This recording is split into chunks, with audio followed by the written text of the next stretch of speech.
Okay, hi Lanti. Hello, welcome to Hotel Puri. Thank you. Do you mind introducing yourself? Okay, sure. My name is Juliana. Tay is my surname.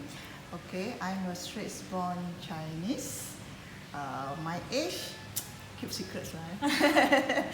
Auntie, do you know, briefly tell us how the peranakan, the Baba Nonya first appeared in Malaysia? Okay, the history is, if you know about history, where the Sultan of Melaka married to the Chinese princess, right? Trehang Lipo.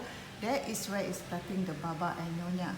But I don't know how they communicate last time because, as you know, Sultan Melaka can speak Chinese and the princess Hang Lipo cannot speak Malay. So I call it as one duck, one chicken.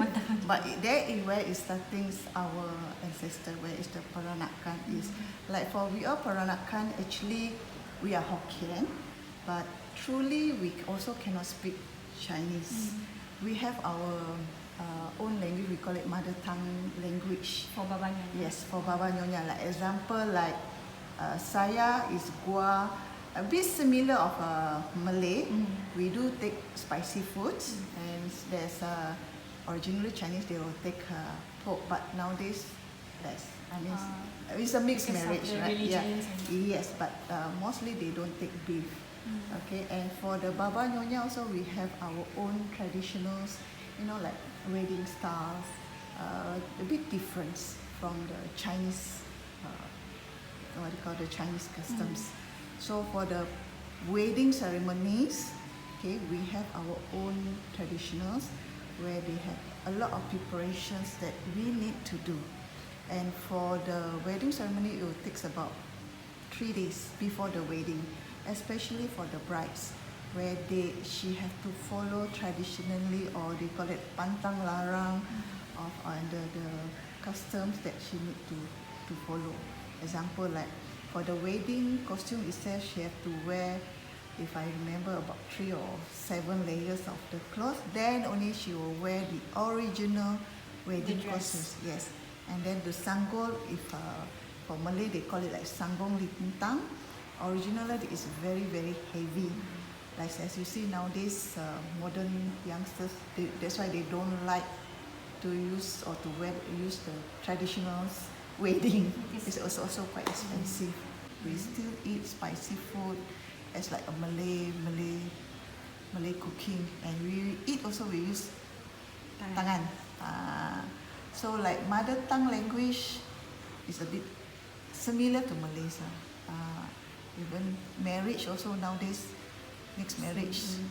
In the family of example, like auntie families, we got Indian, we got Mak Saleh, we got Malay. Still got mixed marriage in the family. Is there like a certain religion that's like the majority of the Baba Nonya people? They are mostly Hokkien and Buddhist. Yes. So like Buddhist, as you know, we celebrate like Wesak days, you know. Other than that, is Chinese New Year is the same. Only maybe the preparations of the food different from the Chinese style. Previously, we don't have like the reunions, or like, you know, like Chinese, they are very particular about this what they call the Chinese New Year dinner, right? Tradition. But for we all, actually we don't. Only nowadays most of it follow. Just follow lah, because of family gatherings. But normally we don't follow lah. There's no specific like particular festival celebrated by Baba Nonya. It's just like following the Chinese New Year. The same, yes. Actually, only the food a bit different lah. What are some of the food? So like the food, like peranakan's food is more like, like chicken ponte, chap-chai, and then the most now that everybody looking is buah keluak. Buah keluak is very difficult to get from here. The buah keluak actually originally they are import from Indonesia, and the preparation is not easy. You have to soak that buah keluak for like 1 week. You not only soak, every time you wash, and then you soak again until the day you want to cook. Then you have to cut, a bit to make a hole, and then you cook. Normally we cook like we call it like asam pedas like that. But normally we prefer to use ayam kampung. because the texture is good compared to the one that ayam auntie call it ayam town. Ayam town. Ayam kampung is better. Actually ayam kampung also we can rear. Normally we rear our own. Ponte, yeah, maybe you know, it's not spicy. And for the chicken ponte, normally, as for my families lah, okay, we like to eat with sambal belacan. It goes very well, especially if your rice, hot rice, right? For your mother-in-law lalu pun tak nampak. What was it like growing in a Baba Nonya family? Like, was it strict, or were there certain house rules?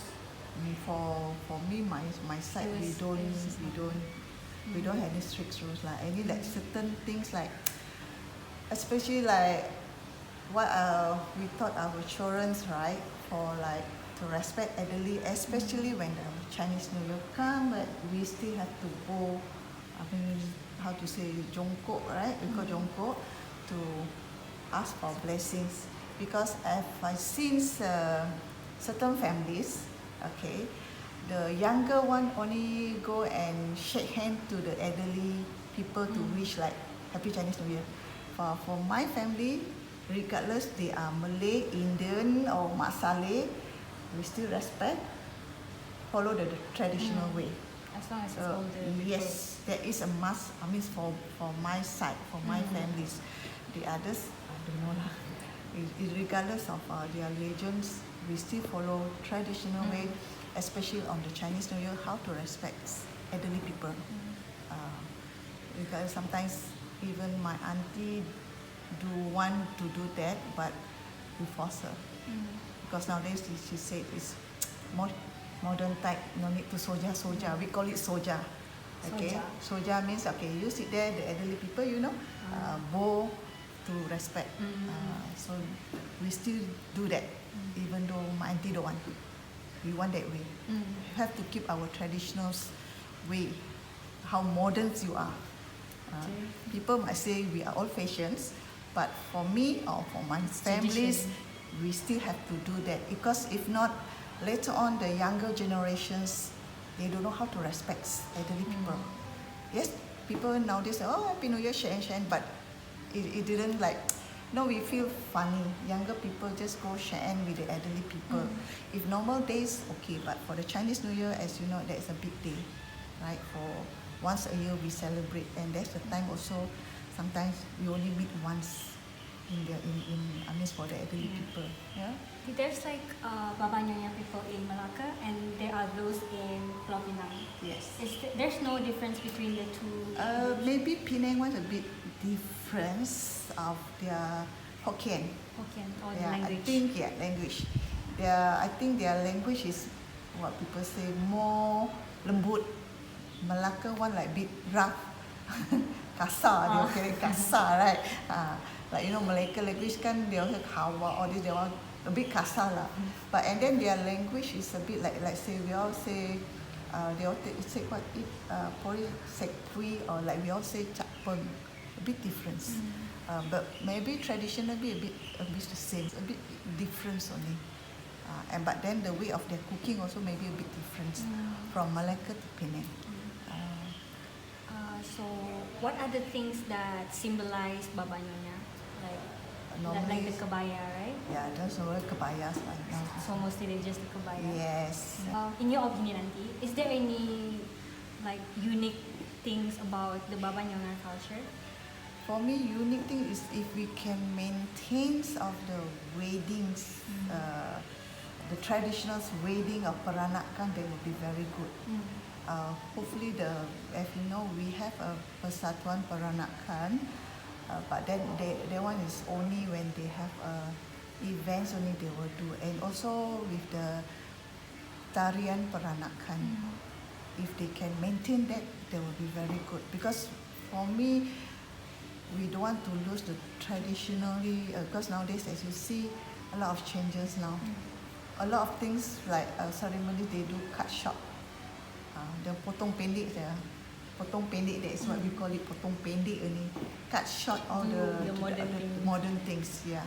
So if they can keep fully traditionally, especially like the wedding preparations, that would be very good already. Yeah. But as I said earlier, that the traditional wedding is expensive. Yeah. Yeah.